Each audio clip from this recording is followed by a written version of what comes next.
नमस्कार मित्रों, आप सभी का हमारे चैनल कृष्ण वाणी में स्वागत है। आज हम श्रीमद् भगवत गीता अध्याय 2 श्लोक 4 से लेकर 6 श्लोक तक गीता का सार का अर्थ, अनुवाद और व्याख्या विस्तार से जानेंगे। उससे पहले अगर आपने हमारे चैनल को सब्सक्राइब नहीं किया है तो तुरंत सब्सक्राइब कर लीजिए ताकि आपको ऐसी ही नई ज्ञानवर्धक और प्रेरणादायक वीडियो सबसे पहले मिलती रहे। और वीडियो को लाइक कीजिए और कमेंट में जय श्री राधे कृष्ण अवश्य लिखें ताकि श्री कृष्ण की कृपा आप सभी पर हमेशा बनी रहे। तो चलिए इस महत्वपूर्ण ज्ञानमय यात्रा की ओर आगे बढ़ते हैं। श्लोक चौथा। कथं भीष्मः संख्ये द्रोणं च मधुसूदन इषुभ्यः प्रतियोत्स्यामि पूजार्हा वृसूदन। अर्जुन उवाच का अर्थ है, अर्जुन ने कहा। कथम का अर्थ है किस प्रकार। भीष्मम का अर्थ है भीष्म को। अहम का अर्थ है मैं। संख्ये का अर्थ है युद्ध में। द्रोणम का अर्थ है द्रोण को। च का अर्थ है भी। मधुसूदन का अर्थ है मधु के संहार करता। इषुभ्यः का अर्थ है तीरों से। प्रतियोत्स्यामि का अर्थ है उलट कर प्रहार करूंगा। पूजार्हा का अर्थ है पूजनीय। अरिसूदन का अर्थ है शत्रुओं के संहारक। चलिए इसका भावार्थ जानते हैं।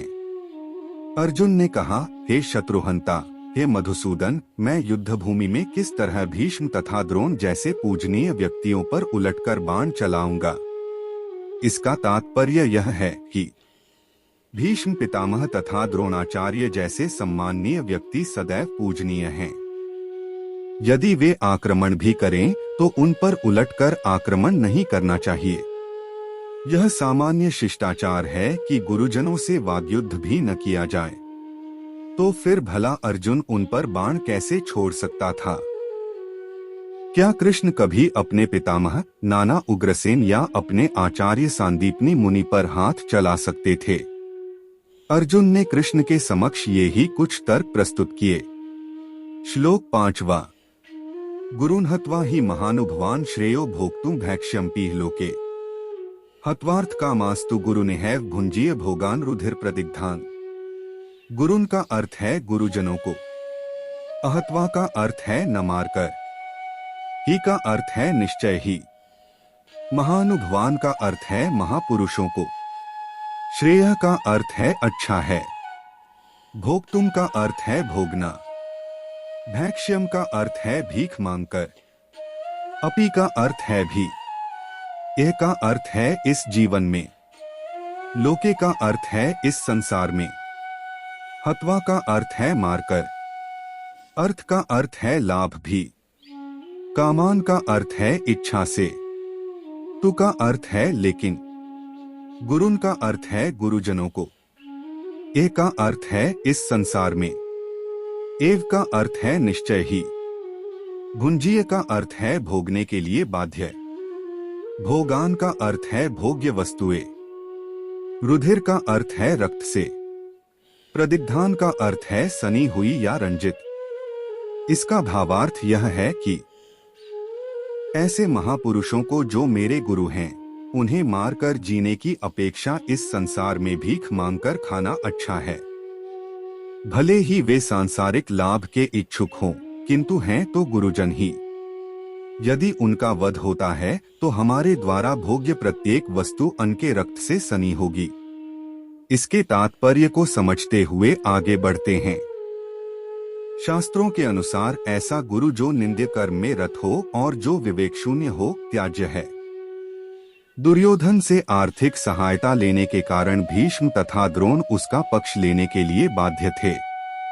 यद्यपि केवल आर्थिक लाभ से ऐसा करना उनके लिए उचित न था।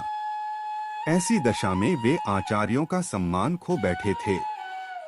किंतु अर्जुन सोचता है कि इतने पर भी वे उसके गुरुजन हैं, इसलिए उनका वध करके भौतिक लाभों का भोग करने का अर्थ होगा रक्त से सने अवशेषों का भोग। श्लोक 6। न चैतद्विद्मः कतर्नो गरियो यद्वा जयेन यदि वानो जयेयु। यानेव हत्वा न जिजीविषाम स्तेवस्थिताः प्रमुखे धार्तराष्ट्राः।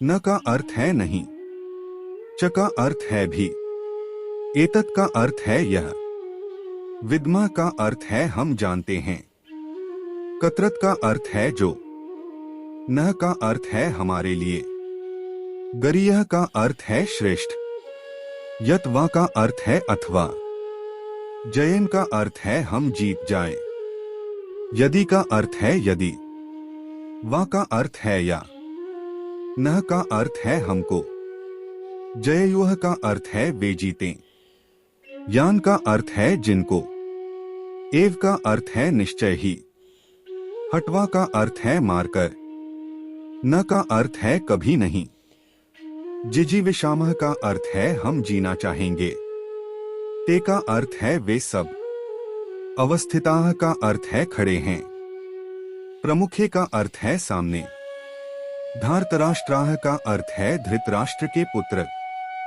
भावार्थ, हम यह भी नहीं जानते कि हमारे लिए क्या श्रेष्ठ है, उनको जीतना या उनके द्वारा जीते जाना। यदि हम धृतराष्ट्र के पुत्रों का वध कर देते हैं तो हमें जीवित रहने की आवश्यकता नहीं है, फिर भी वे युद्धभूमि में हमारे समक्ष खड़े हैं। तात्पर्य, अर्जुन की समझ में यह नहीं आ रहा था कि वह क्या करे, युद्ध करे और अनावश्यक रक्तपात का कारण बने। यद्यपि क्षत्रिय होने के नाते युद्ध करना उसका धर्म है, या फिर वह युद्ध से विमुख होकर भीख मांगकर जीवन यापन करे। यदि वह शत्रु को जीतता नहीं तो जीविका का एकमात्र साधन भिक्षा ही रह जाता है। यदि उसकी विजय हो भी जाए, क्योंकि उसका पक्ष न्याय पर है, तो भी यदि धृतराष्ट्र के पुत्र मरते हैं तो उनके बिना रह पाना अत्यंत कठिन हो जाएगा। उस दशा में यह उसकी दूसरे प्रकार की हार होगी। अर्जुन द्वारा व्यक्त इस प्रकार के विचार सिद्ध करते हैं कि वह न केवल भगवान का महान भक्त था, अपितु वह अत्यधिक प्रबुद्ध और अपने मन तथा इंद्रियों पर पूर्ण नियंत्रण रखने वाला था। राज परिवार में जन्म लेकर भी भिक्षा द्वारा जीवित रहने की इच्छा उसकी विरक्ति का दूसरा लक्षण है। ये सारे गुण तथा अपने आध्यात्मिक गुरु श्री कृष्ण के उपदेशों में उसकी श्रद्धा, ये सब मिलकर सूचित करते हैं कि वह सचमुच पुण्यात्मा था। इस तरह यह निष्कर्ष निकला कि अर्जुन मुक्ति के सर्वथा योग्य था। जब तक इंद्रियां संयमित न हो, ज्ञान के पद तक उठ पाना कठिन है और बिना ज्ञान तथा भक्ति के मुक्ति नहीं होती। अर्जुन अपने भौतिक गुणों के अतिरिक्त इस समस्त दैवी गुणों में भी दक्ष था।